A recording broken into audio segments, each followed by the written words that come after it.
Kung mga Jiboy, magkuhan ko. Magkuha ko sa ubod aning bani sa saging mga Jiboy. Yang ubod lang, yang ubod. Kaya ako ning gamiton mga Jiboy og kanang lawg sa baboy. Ako isagol og lawg sa baboy nya na pa nila yung kauban. Kaya ito tawag sa ilang kauban mga Jiboy ha. Saglapak ko ning malbiris mga Jiboy. Malbiris mga Jiboy na. Pudlot sa malbiris nya gini kapayas ako ning hiwa og pino. Ni kapayas pino ako ning hiwa mayon ako ning kapayas. Ubod sa saging. Kanang iyang pinakaubod sa saging pero kanang saging wala pa makapamunga mga Jiboy ha kay kanang mamunga na gud. Pait na mailhan sud mo ang bani sa saging nga mamunga na bisag di ka kita sa kuan na.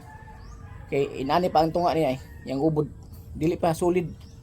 Mailhan man nimong ubod sa saging kung nakapamunga na siya kay solid na ang tunga. Pero linghod pa gaya na siya opis kapamunga inani ng tunga na humo. Man ako gamit no Jiboy.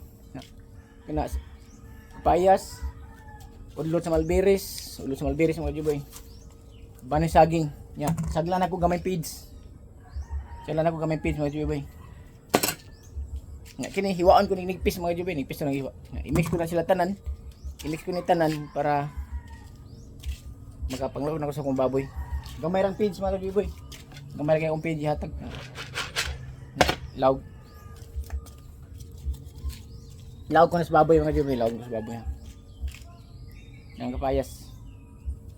Yung mga Jiboy kay maghiwa sa kuaning banisagi mga Jiboy ha. Amat kayo mga Jiboy. Thank you.